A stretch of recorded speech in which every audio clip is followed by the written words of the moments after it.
everyone. So today നമ്മള് PYQ discussion ആണ് 2024 assistant professor in English question പേപ്പറിന്റെ. Okay, so നമുക്ക് ആദ്യം 4 മാർക്ക് ക്വസ്റ്റ്യൻസിലോട്ട് പോകാം. First question is, did sir Thomas More support slavery? So 4 marks എന്ന് പറയുമ്പോൾ നമ്മൾ ഒരു 3 or 4 sentences, maximum 5 sentences that answers to the question is enough. But here I have added more content. അത്രയ്ക്ക് content നിങ്ങളിലേക്ക് വരട്ടെ, നിങ്ങൾക്ക് കിട്ടട്ടെ എന്ന് വെച്ചിട്ട് ഒരു ആൻസറിന് വേണ്ട പോയിന്റ്സിന് അപ്പുറത്തേക്ക് എല്ലാ പോയിന്റ്സും ഇൻക്ലൂഡ് ചെയ്തിട്ടാണ് ഇത് പ്രിപ്പയർ ചെയ്തിരിക്കുന്നത്. So hope you will like it. Okay, so first question, did sir Thomas More support slavery? ഈ ഒരു ക്വസ്റ്റ്യൻ നമ്മൾ നോക്കുവാണെങ്കിൽ ഒരാൾ സ്ലേവറി സപ്പോർട്ട് ചെയ്തോ ഇല്ലയോ എന്നുള്ള ഒരു ഡയമെൻഷനിലേക്ക് ക്വസ്റ്റ്യൻ വരുമ്പോൾ അത് ജസ്റ്റ് സിമ്പിൾ ആയിട്ട് yes sir Thomas More supported slavery അല്ലെങ്കിൽ no sir Thomas More did not support slavery, അങ്ങനെയല്ല. അതിലേക്ക് ഒരു റീസൺ ഉണ്ട്. ആ ക്വസ്റ്റ്യൻ അവർ ചോദിക്കാൻ ഒരു റീസൺ ഉണ്ട്. എന്തായിരിക്കും? നമ്മൾ നോക്കുക, സിലബസിൽ ഏത് വർക്കാണ് സർ തോമസ് മോറിൻ്റെതായിട്ടുള്ളത്? യെസ്, യുട്ടോപ്പിയാണ് നമുക്ക് പഠിക്കാനുള്ള സർ തോമസ് മോറിന്റെ വർക്ക്. സോ അത് ബേസ് ചെയ്തിട്ടുള്ള ഈ ക്വസ്റ്റ്യൻ, ഓക്കെ, നമ്മൾ എങ്ങനെ ആൻസർ ചെയ്യണം? യുട്ടോപ്പിയ എന്ന വർക്ക് ബേസ് ചെയ്തിട്ട് നമ്മൾ ഈ ക്വസ്റ്റ്യൻ ആൻസർ ചെയ്യാനായിട്ട് ശ്രമിക്കണം. ഓക്കെ, സോ യുട്ടോപ്പിയ എന്ന വർക്ക് നമ്മൾ പഠിക്കുമ്പോൾ അതിൽ സ്ലേവറി എങ്ങനെയാണ്, പല പല തീംസ് ഉണ്ട് അതിൽ. ഓരോ എന്താണ് ഫാക്ടേഴ്സ് ഉണ്ട്, സൊസൈറ്റിയിൽ വർക്ക് ചെയ്യുന്ന പല പല ഫാക്ടേഴ്സ് ഉണ്ട്. അതിൽ ഓരോ ഫാക്ടറും എടുത്ത് നമ്മൾ നോക്കണം. So utopia is depicted as a society where slavery existed.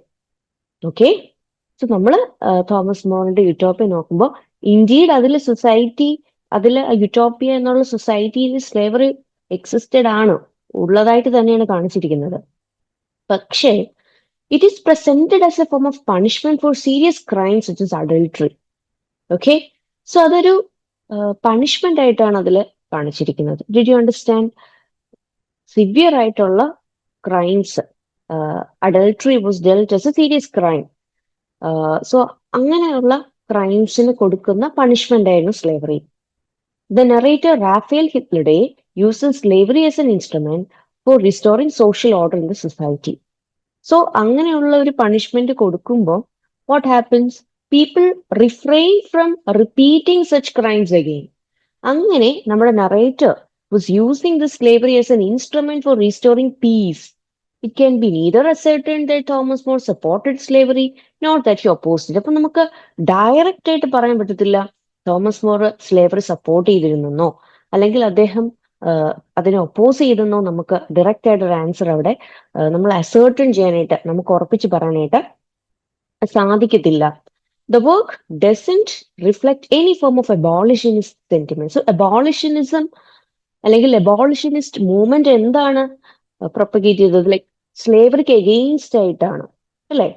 Abolish slavery എന്നുള്ള ആ ഒരു സെന്റിമെന്റ് ആയിരുന്നു. പക്ഷെ ഈ വർക്കിൽ അങ്ങനെ ഒരു അബോളിഷനിസ്റ്റ് സെന്റിമെന്റ് നമുക്ക് കാണാൻ സാധിക്കത്തില്ല. But at the same time it doesn't advocate slavery as A necessary institution ഇത്. അതേ സമയത്ത് തന്നെ സ്ലേവറി സൊസൈറ്റിക്ക് വേണ്ട ഒരു ഇൻസ്റ്റിറ്റ്യൂഷൻ ആണെന്ന് പറയുന്നുമില്ല. സോ അതുകൊണ്ട് തന്നെ നമുക്ക് ഡയറക്റ്റ് ആയിട്ട് ഇദ്ദേഹം സ്ലേവറി സപ്പോർട്ട് ചെയ്തെന്നോ ഒപ്പോസ് ചെയ്തെന്നോ നമുക്ക് പറയാനും പറ്റത്തില്ലെന്നാണ്. Further, it is not presented as hereditary. അതായത് the child of a person who has become a slave is not mandatorily becoming a slave in utopia. അതായത് ഒരു സ്ലേവായ ഒരാളുടെ മകൻ അല്ലെങ്കിൽ മകൾ സ്ലേവ് ആകണം എന്നുള്ള നിയമമൊന്നും യൂട്ടോപ്പിയയിൽ കാണിക്കുന്നില്ല. So it is not presented as hereditary also.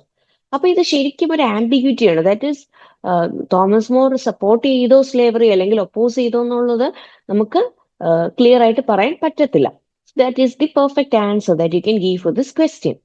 ഇനി next question, who is referred to as pilot of the Galilean lake in the Lycidas, and how can one identify the person? Now, the pilot of the Galilean lake is a reference to Saint Peter, who was a disciple of Jesus Christ.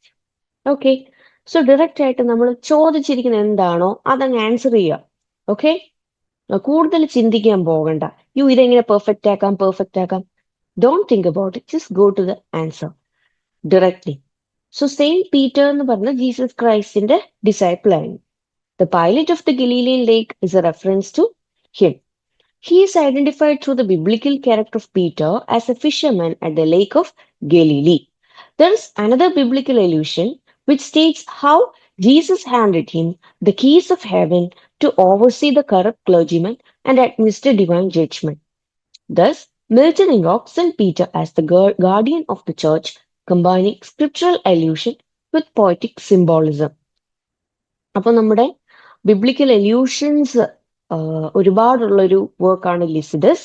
Okay, which is a pastoral elegy. And നമുക്കിതിൽ Milton is mourning the death of Edward King, his friend, അതൊക്കെ നമുക്ക് കാണാൻ സാധിക്കും. പക്ഷെ ഇവിടെ ഈ ഒരു particular reference എന്ന് പറയുന്നത് ബൈബിളിൽ നിന്നുള്ള റെഫറൻസ് ആണ്. And Jesus has handed the pilot of the Galilee, pilot of the Galilean lake, who is Saint Peter, എന്താണ് കീസ് ഓഫ് ഹെവനിന്റെ താക്കോൽ കൊടുത്തിട്ട് പറയണം, you should check the corrupt clergyman and അവർക്ക് വേണ്ട പണിഷ്മെന്റ് കൊടുത്ത് അവർ ഡിവൈൻ ജഡ്ജായിട്ട് ഇരിക്കണം, ഡിവൈൻ ജഡ്ജ്മെന്റ് എക്സിക്യൂട്ട് ചെയ്യണം എന്നൊക്കെ പറയുന്നുണ്ട്. അപ്പൊ ചർച്ചിന്റെ ഗാർഡിയൻ ആയിട്ടാണ് മിൽട്ടൺ ഇവിടെ സെയിന്റ് പീറ്ററിനെ യൂസ് ചെയ്തിരിക്കുന്നത്, ആ ഒരു റെഫറൻസ് യൂസ് ചെയ്തിരിക്കുന്നത്.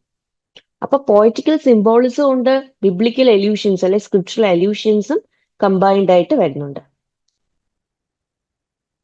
അടുത്തത്, examine the key features of Charles Lamb's prose with reference to Oxford in vacation, dream children.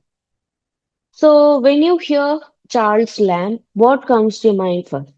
Personal എസ്സേസിന്റെ മാസ്റ്റർ ആണ്. Okay, so we can see autobiographical elements, some personal experiences, anecdotes, ഇതൊക്കെ അദ്ദേഹത്തിന്റെ എസ്സേസിൽ നമുക്ക് കാണാൻ സാധിക്കും.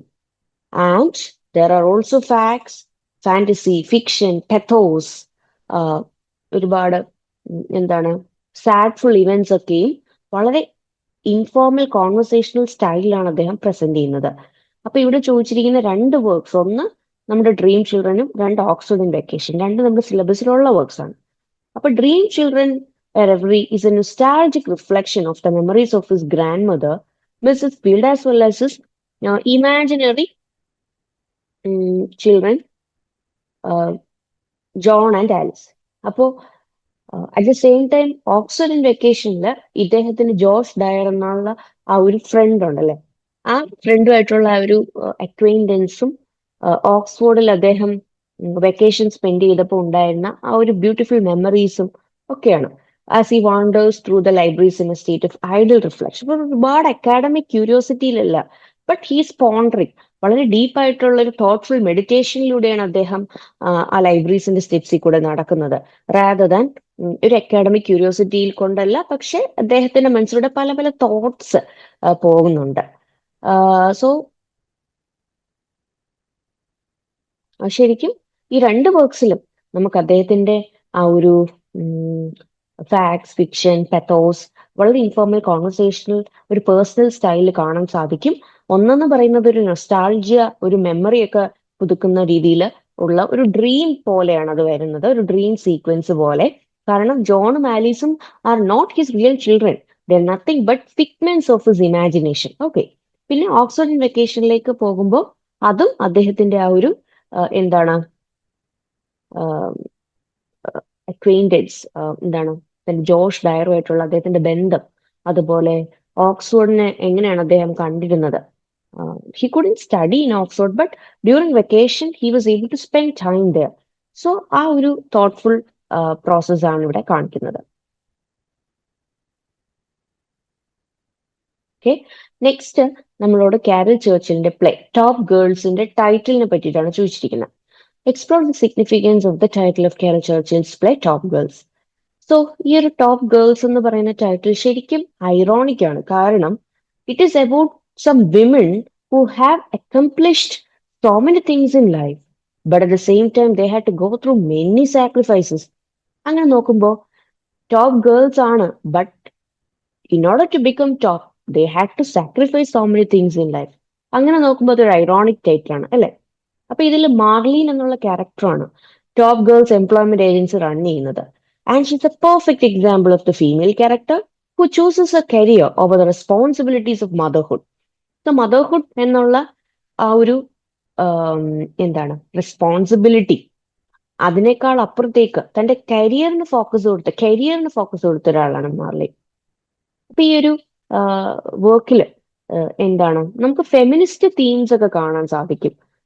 ഒരു ഇൻഡിവിജ്വൽ എന്താണ് ലിബറേഷനേക്കാളും ഒരു കളക്റ്റീവ് ഇമാൻസിപ്പേഷൻ അല്ലെങ്കിൽ ഒരു കളക്റ്റീവ് ഫ്രീഡം ആണ് ഇതില് പറയുന്നത്. സോ ഇതൊരു ക്യാപിറ്റലിസ്റ്റ് സൊസൈറ്റിയിലുള്ള ഒരു ക്രിട്ടീക്കും കൂടാണ്. ഒരു ക്യാപിറ്റലിസ്റ്റ് സൊസൈറ്റിയിൽ എങ്ങനെ ആയിരിക്കണം ആ ഒരു ഇൻഡിവിജ്വലിസം, ഒരാൾക്ക് ഇൻഡിവിജ്വൽ പ്രോഗ്രസ് അല്ലെങ്കിൽ ഒരു ഇൻഡിവിജ്വൽ ഗ്രോത്ത് ആൻഡ് ഡെവലപ്മെന്റ്, അതിനപ്പുറത്തേക്ക് ഒരു കളക്റ്റീവ് ആ ഒരു വിമൻഹുഡ് ഒരുമിച്ച് വന്ന് അവർക്കൊരു കളക്റ്റീവ് ഫ്രീഡം വേണം എന്നുള്ള രീതിയിലാണ് ഈ വർക്ക് പറഞ്ഞു വെക്കുന്നത്. ഓക്കെ, അടുത്ത നമ്മുടെ question, write about the colour symbolism in Eugene O'Neill's Emperor John's.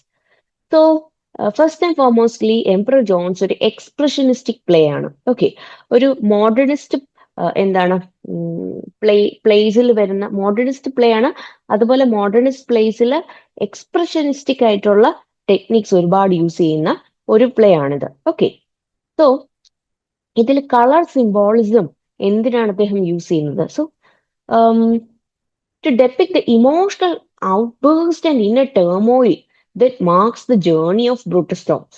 Okay, so Brutus Jones എങ്ങനെയാണ് how he goes through that psychological burden, ആ ഒരു ഇമോഷണൽ ഔട്ട്ബേഴ്സ്റ്റ്, അതിനൊക്കെയാണ് അദ്ദേഹം കളർ സിംബോളിസം ഇവിടെ യൂസ് ചെയ്തിരിക്കുന്നത്. അപ്പൊ നമ്മുടെ വൈറ്റ് കളർ എന്തിനാണ് സിംബലൈസ് ചെയ്യുന്നത്? Through the characters Smithers and colonial marines നമുക്ക് അവരെന്താണ് ആ ഒരു കളർ വൈറ്റ് കളർ. സോ ആ ഒരു വൈറ്റ് കളർ ആസ് സ്മിതേഴ്സ്, കൊളോണിയൽ മെറൈൻസ്, ഇവരിലൂടെയാണ് ആ വൈറ്റ് കളറ് സിംബലൈസ്ഡ് ആകുന്നത്. സോ സ്മിതേഴ്സ് ഒരു ബ്രിട്ടീഷ് കോക്നി വൈറ്റ് ട്രേഡർ ആണ്. പക്ഷെ കൊളോണിയൽ മെറൈൻസ് എന്ന് പറയുന്നത് അവരുടെ ആ ഒരു മിലിറ്ററി അല്ലെങ്കിൽ സോൾജേഴ്സിന്റെ ആ ഒരു വൈറ്റ് സോൾജേഴ്സിനെയാണ് നമ്മൾ കൊളോണിയൽ മെറൈൻസ് എന്ന് പറയുന്നത്. സോ ഇവരെന്തിനാണ് റെപ്രസെന്റ് ചെയ്യുന്നത്? Purity, power, authority. White means race, racist, അതുപോലെ പവർ, പ്യൂരിറ്റി, അതോറിറ്റി, ഇതൊക്കെ കാണിക്കാനാണ് വൈറ്റ് കളർ. അപ്പൊ ഈ കളർ സിംബോളിസവും യൂസ് ചെയ്യുന്നത് എന്താണ്? കളർ എങ്ങനെയാണ് ഈ ഒരു എക്സ്പ്രഷനിസ്റ്റ് പ്ലേ എന്ന് പറയുമ്പോൾ തന്നെ അത് ഇന്നർ എലമെന്റ്സിന് ഇമ്പോർട്ടൻസ് കൊടുക്കണം. അപ്പൊ ഒരു മെറ്റീരിയലിസ്റ്റിക് ആയിട്ടുള്ള ഒരു റിയാലിറ്റിക്ക് അപ്പുറത്തേക്ക് ഒരാളുടെ സൈക്കി, ഒരാളുടെ ഇന്നർ ഫീലിങ്സ്, അതെങ്ങനെ ഒരു പ്ലേയിലൂടെ കാണിക്കുന്നു, അതാണ് ഒരു എക്സ്പ്രഷനിസ്റ്റിക് പ്ലേ. അത് ശരിക്കും മോഡേണിസ്റ്റ് എന്താണ് മൂവ്മെന്റിന്റെ അല്ലെങ്കിൽ മോഡേണിസ്റ്റ് ലിറ്റററി മൂവ്മെന്റിന്റെ റിസർച്ച് ആയിട്ട് വന്നതാണ് ഈ എക്സ്പ്രഷനിസം ഒക്കെ. ഓക്കെ, അതായത് നമ്മുടെ സ്ട്രീം ഓഫ് കോൺഷ്യസ്നെസ് പോലെ ഒരു മോഡേണിസ്റ്റ് ലിറ്റററി ടെക്നിക്കാണ് ഈ പ്ലേസിൽ യൂസ് ചെയ്യുന്നത്. സോ അതിന്റെ ഒരു മേജർ മാസ്റ്റർ ആണ് അല്ലെങ്കിൽ ഒരു മാസ്റ്റർ ക്രാഫ്റ്റ്സ്മാൻ ആണ് നമ്മുടെ യുജീൻ ഓനെയിൽ. സോ ഇവിടെ നമ്മുടെ ബ്രൂട്ടസ് ജോൺ ഒരു ബ്ലാക്ക് ആണ്, ഒരു ബ്ലാക്ക് മാൻ ആണ്. സോ എങ്ങനെയാണ് അയാള് വളരെ ഒരു കരീബിയൻ ഐലൻഡിന്റെ എംപറർ ആയിട്ട് മാറുന്നത്? നൊട്ടോറിയസ് ആയിട്ടുള്ള ഒരു ക്രിമിനൽ ആണ്. സോ ഇവിടെ അദ്ദേഹത്തിന്റെ ഇമോഷണൽ ഔട്ട്ബേഴ്സ്റ്റ് ഒക്കെ കാണിക്കാനാണ് ആ ഒരു ഇന്നർ, ആ ഒരു ഉള്ളിലുള്ള ആ ഒരു സൈക്കോളജിക്കൽ ബർഡൻ കാണിക്കാനാണ് കളർ സിംബോളിസം മെയിൻ ആയിട്ട് നമ്മുടെ പ്ലേ റൈറ്റ് യൂസ് ചെയ്തിരിക്കുന്നത്. അപ്പൊ ഇവിടെ ഓരോ കളറും ഓരോ തീംസിനെ സിംബലൈസ് ചെയ്യുന്നുണ്ട്. ഇപ്പൊ വൈറ്റ് കളർ എടുക്കുവാണെങ്കിൽ ആ ഒരു വൈറ്റ് ബ്രിട്ടീഷ് റേസിസ്റ്റ് സുപ്രിമസിയാണ് കാണിക്കുന്നത്. അതേസമയം ബ്ലാക്ക് എന്താണ്? Black alludes to the apparitions and fears the Jones confronts in the jungle. അപ്പൊ കാട്ടിലൂടെ ഇദ്ദേഹം ഓടുമ്പോ ബ്ലാക്ക് കളർ എന്ന് പറയുന്ന അദ്ദേഹം കാണുന്ന പേടി സ്വപ്നങ്ങളും അതുപോലെ അദ്ദേഹത്തിന്റെ നൈറ്റ് മെയർസ്, പേടികളും, അതുപോലെ ഗോസ്റ്റ് പോലെ, അപ്പാരിഷൻസ് മീൻസ് ഗോസ്റ്റ് പോലെ അദ്ദേഹം കാണുന്ന ചില ഫിഗേഴ്സും, അതിനെയൊക്കെ നമ്മൾ സിമ്പിൾ അദ്ദേഹം ബ്ലാക്ക് കളറിലൂടെ സിംബലൈസ് ചെയ്യുന്നുണ്ട്. അതുപോലെ റെഡ് കളറിലോട്ട് വരുമ്പോൾ ഇറ്റ് റിഫ്ലെക്ട്സ് വയലൻസ്. ഓക്കെ, അതായത് ഇദ്ദേഹം ഒരു ക്രിമിനൽ ആണെന്ന് നമുക്കറിയാം. അപ്പം എന്ത് നൊട്ടോറിയസ് മീൻസിലും എംപറർ ആവുക എന്നുള്ള ഒരു ചിന്തയിലൂടെ അദ്ദേഹം റൂൾ ചെയ്തു കരീബിയൻ ലാൻഡ്. ആൻഡ് അദ്ദേഹം മുമ്പ് ഒരുപാട് മേർഡേഴ്സ് ഒക്കെ ചെയ്തിട്ടുണ്ട്. അതൊക്കെയാണ് ആ റെഡ് കളർ ഡെപ്പിക്ട് ചെയ്യുന്ന ആ ഒരു violence. And he had committed many murders and also his impending death. ഇനി വരാൻ പോകുന്ന അദ്ദേഹത്തിന്റെ ആ ഒരു മർഡർ, ഐ മീൻ അദ്ദേഹത്തിന്റെ ഒരു മരണം, അതും കൂടെ ഈ ഒരു റെഡ് കളർ സിംബലൈസ് ചെയ്യുന്നുണ്ട്. ഒരു കളറും കൂടെ ഉണ്ട്, ഗ്രീൻ കളർ. അതെന്ന് പറയുന്നത് നേച്ചറിന്റെ കളറാണ് അല്ലെ. അത് it takes the primitive form and ancestral power of nature that plants a little formless fears inside his mind. So നേച്ചറിന്റെ കളറാണ് green. At the same time അദ്ദേഹത്തിന്റെ മനസ്സിൽ ഒരുപാട് പേടികളുണ്ട്. Because of course the kind of life he is living അല്ലെ. അതുകൊണ്ട് ആ little formless fears, ഒരു ഷേപ്പും ഒരു രൂപവും ഒന്നുമില്ല. ഇപ്പൊ നമ്മുടെ മനസ്സിനുള്ളിലുള്ള കാര്യങ്ങൾ നമുക്ക് ശരിക്കും ഒരു പ്രിസൈസ് ആയിട്ട് നല്ലൊരു ഷേപ്പിൽ വരച്ചു കാണിക്കാൻ പറ്റുമോ? ഇല്ല.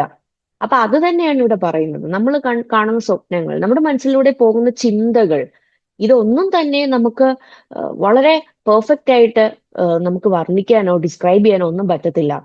സോ ഇവിടെ എക്സ്പ്രഷനിസ്റ്റിക് പ്ലേയിലും എങ്ങനെ ആ ഒരു ഇന്നർ ടെർമോയിലിന് ഷേപ്പ് കൊടുക്കാം എന്നുള്ളതാണ് പ്ലെയർ ആയിട്ട് നോക്കുന്നത്.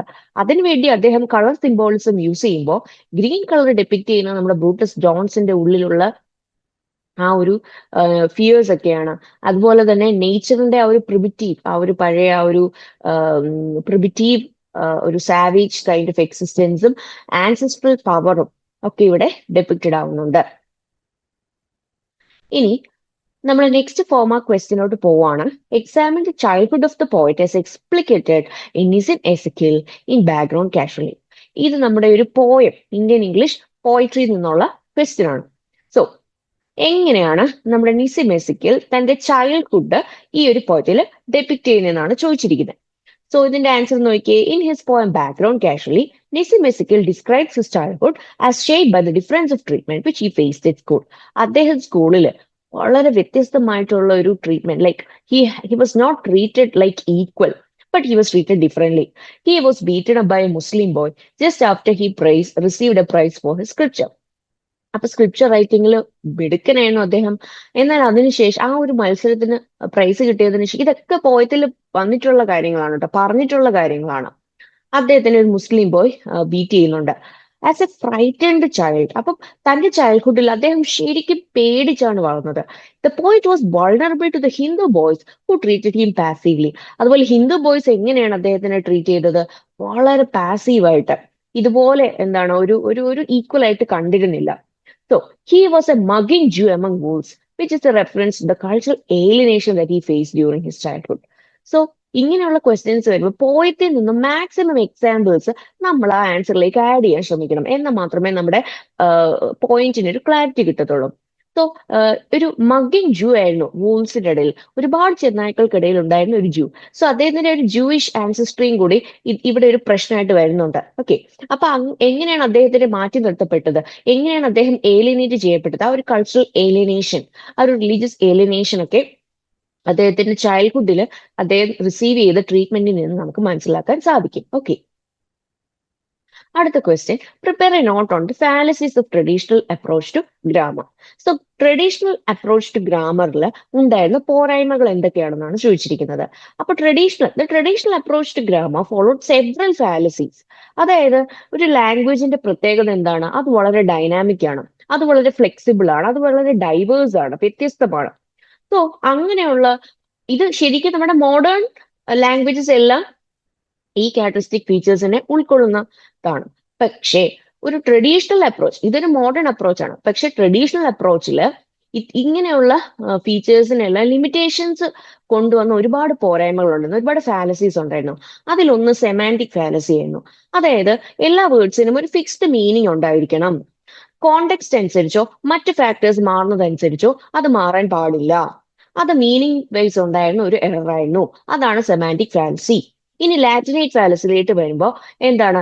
ക്ലാസിക്കൽ ലാംഗ്വേജസ് ആയിട്ടുള്ള ലാറ്റിൻ, ഗ്രീക്ക് പോലുള്ള ഭാഷകളിൽ എങ്ങനെയാണോ റൂൾസ് അപ്ലൈ ചെയ്തിരുന്നത്, അതേപോലെ ഈ ഇംഗ്ലീഷ് ലാംഗ്വേജിലും അത്തരത്തിലുള്ള റൂൾസ് അപ്ലൈ ചെയ്ത് ലാംഗ്വേജ് വളരെ റിജിഡും ഇൻഫ്ലെക്സിബിളുമാക്കി വെച്ചതാണ് മറ്റൊരു fallacy.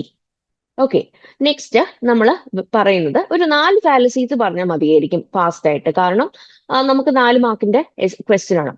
Prescriptive fallacy and historical fallacy, അതായത് ആ ഒരു ട്രഡീഷണൽ റൂൾസ് എല്ലാം ഫോളോ ചെയ്യണം, ഹിസ്റ്റോറിക്കലി ഫോളോ ചെയ്ത റൂൾസ് എല്ലാം തന്നെ ഫോളോ ചെയ്യണം. അതുപോലെ പ്രിസ്ക്രിപ്റ്റീവ് ആണ്, ഒരു ഫോഴ്സ്ഫുള്ളി അത് കൊടുക്കുവാണ്, ആ റൂൾസ് ഫോളോ ചെയ്തേ പറ്റുള്ളൂ.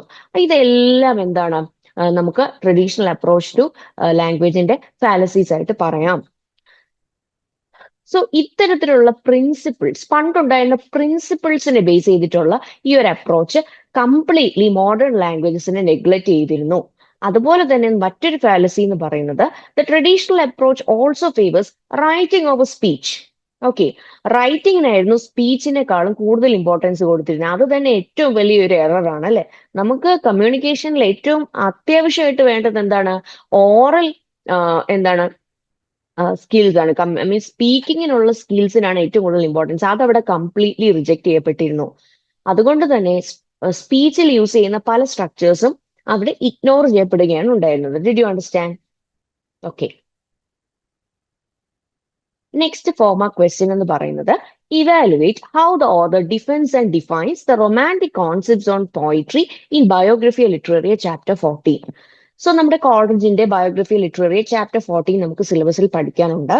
അതിൽ പറഞ്ഞിരിക്കുന്ന റൊമാൻറ്റിക് കോൺസെപ്റ്റ്സ് എല്ലാം എങ്ങനെയാണ് കോളേജ് അതിനെ സപ്പോർട്ട് ചെയ്യുന്നത്, എങ്ങനെയാണ് അതിനെ ഡിഫൈൻ ചെയ്യുന്നത് എന്ന് ചോദിക്കുന്ന ഒരു ക്വസ്റ്റ്യൻ ആണിത്. Okay, so look at the answer. Coleridge discusses the truth of nature and sense of novelty as the 2 cardinal points of poetry in his defense of romantic concepts. So, romantic കോൺസെപ്റ്റ്സിനെ defend ചെയ്യുന്ന, support ചെയ്യുന്ന ടൈമിൽ അദ്ദേഹം പറഞ്ഞു വെക്കുന്ന 2 important points ആണ്. ഒന്ന് truth of nature, അതുപോലെ തന്നെ സെൻസ് ഓഫ് നോവൽറ്റി. ഒരു പുതുമയും ഉണ്ടായിരിക്കണം, ഒരു ട്രൂത്ത് ഓഫ് നേച്ചർ, ഒരു സത്യമായിട്ടുള്ള ഒരു എന്താണ് ക്വാളിറ്റിയും അതിലുണ്ടായിരിക്കണം, ട്രൂത്ത്ഫുൾ ആയിട്ടുള്ള ഒരു നേച്ചറും ഉണ്ടായിരിക്കണം. His writings would be as such directed towards the supernatural elements as incidents of human interest for a willing suspension of disbelief. So ഇവിടെ അദ്ദേഹം എന്താണ് ചെയ്തത്, അദ്ദേഹം ഇമ്പോർട്ടൻസ് കൊടുത്തത് സൂപ്പർ നാച്ചുറൽ ആയിട്ടുള്ള, ഓർഡിനറി നാച്ചുറൽ കാര്യങ്ങൾക്കല്ല, മറിച്ച് സൂപ്പർ നാച്ചുറൽ ആയിട്ടുള്ള എലമെന്റ്സിനാണ് അദ്ദേഹത്തിന്റെ റൈറ്റിംഗ് ഫോക്കസ് ചെയ്തിരുന്നത്. അതേസമയം വേർഡ്സ്വർത്ത് എന്തിനായിരുന്നു ഫോക്കസ് ചെയ്തിരുന്നത്, ordinary natural ordinary way of കാര്യങ്ങൾക്കായിരുന്നു. അപ്പോൾ ഈ സൂപ്പർ നാച്ചുറൽ ആയിട്ടുള്ള എലമെന്റ്സ് അതിനെങ്ങനെയായിരിക്കും ഒരു ഇൻട്രസ്റ്റ് കൊണ്ടുവരാനായിട്ട് സാധിക്കുന്നത് അദ്ദേഹത്തിന്റെ റൈറ്റിംഗ്സിൽ? അദ്ദേഹം ഒരു വില്ലിംഗ് സസ്പെൻഷൻ ഓഫ് ഡിസ്ബിലീഫ്, അതായത് ഇതെങ്ങനെ ഇങ്ങനെയാകും, അത് പറ്റില്ലല്ലോ, അതൊരു സൂപ്പർസ്റ്റീഷ്യസ് ആയിട്ടുള്ള ഒരു കാര്യമില്ലേ എന്നുള്ള ഡിസ്ബിലീഫ്സ് എല്ലാം മനഃപൂർവ്വം അങ്ങ് കളയുക. അതിലൂടെ സൂപ്പർ നാച്ചുറൽ എലമെന്റ്സ് നാച്ചുറൽ ആയിട്ട്, to make the supernatural appear as natural was the task which was undertaken by Coleridge. So how did he do this? അപ്പൊ supernatural ആയിട്ടുള്ള, superstitious ആയിട്ടുള്ള മീൻസ് നമ്മുടെ നാച്ചുറൽ ആയിട്ടുള്ള കാര്യങ്ങൾക്ക് അപ്പുറം, ഇപ്പൊ അപ്പാരിഷൻസ്, ഫാന്റസി അങ്ങനെയൊക്കെ പറയുമല്ലോ നമ്മൾ, ഗോസ്റ്റ്ലി, അതൊക്കെ എങ്ങനെ ഹ്യൂമൻ ഇൻട്രസ്റ്റിലേക്ക് കൊണ്ടുവരാൻ, ആളുകൾക്ക് ഇഷ്ടപ്പെടുന്ന രീതിയിൽ, ആളുകൾക്ക് ഇൻട്രസ്റ്റ് ഉണ്ടാക്കുന്ന രീതിയിൽ കൊണ്ടുവരാം. Through the willing suspension of disbelief. ഇത്തരത്തിലുള്ള കാര്യങ്ങൾ ബിലീവ് ചെയ്യാതിരിക്കുന്ന ആ ഒരു സ്റ്റേറ്റിനെ അപ്പാടെ സസ്പെൻഡ് ചെയ്തുകൊണ്ട് to make the supernatural appear as natural. Thus he elevates poetry as a unified whole which harmoniously blends thought, emotion and imagination to produce pleasure. അങ്ങനെ നമ്മുടെ poetry ഒരു unified whole ആയിട്ട് കാണിക്കുകയാണ്. അതിൽ പല പല ഫാക്ടേഴ്സിനെ ഹാർമോണിയസ്ലി ഒരുമിച്ച് കൊണ്ടുവരികയാണ്. എന്തൊക്കെയാണ്? Thought, emotion, imagination, and the ultimate purpose is to produce pleasure. Pleasure ഉണ്ടാക്കുക എന്നുള്ള, പ്ലഷർ പ്രൊവൈഡ് ചെയ്യുക എന്നുള്ളതാണ്. And he further states poetry as shaped by the synthetic power of imagination, which is the soul of poetry, which reconciles the opposites into artistic unity. So ഒരു artistic ആയിട്ടുള്ള ഒരു magical power ആയിട്ടാണ് imagination, പോയിട്രിയെ shape ചെയ്യുന്ന ആ ഒരു വളരെ magical ആയിട്ടുള്ള ഒരു പവറാണ് ഇത് ഇമാജിനേഷൻ. അത് പോയിട്രിയുടെ ആത്മാവാണ്, അത് പോയിട്രിയുടെ സോളാണ്. അതിന് ഓപ്പോസിറ്റ്സിനെ റീകൺസൈൽ ചെയ്യാൻ പറ്റും, മീൻസ് അതിനെ ഒരുമിച്ച് കമ്പൈൻ ചെയ്ത് ഒരു ആർട്ടിസ്റ്റിക് യൂണിറ്റിയിലേക്ക് കൊണ്ടുവരാനായിട്ട് സാധിക്കും. So hope it is clear for you. അടുത്തത് നമ്മുടെ ലാസ്റ്റ് 4 മാർക്ക് ക്വസ്റ്റ്യൻ ആയിട്ടുള്ള elaborate on female sex texts as imagined by Helen Sixo in The Laugh of the Medusa. So, in The Laugh of the Medusa, Helen Sixo എന്താണ് ഈ ഒരു female sex text ആയിട്ട് പറയുന്നത്? നമുക്കറിയാം, സ്ത്രീകൾ തന്നെ സ്ത്രീകളുടെ എക്സ്പീരിയൻസസിനെ റെക്കോർഡ് ചെയ്ത് അവരുടെ ബോഡി തന്നെ ഒരു ടൂളാക്കി മാറ്റി ഒരു റൈറ്റിംഗ് ജോൺറെ ക്രിയേറ്റ് ചെയ്യുന്ന ആ ഒരു തോട്ട്, ആ ഒരു വലിയ ഇൻഡെപ്ത് ആയിട്ടുള്ള ഐഡിയ ആണ് ലാഫ് ഓഫ് മെഡ്യൂസയില് ഹെലൻ സിക്സോ കൺസീവ് ചെയ്തത്. Did you understand? So let's look at this female sex text. Okay, so female body itself becomes a tool of writing. In The Laugh of Medusa, Helen Sixo urges women to write herself. നിങ്ങളുടെ self നിങ്ങൾ തന്നെ എഴുതണം.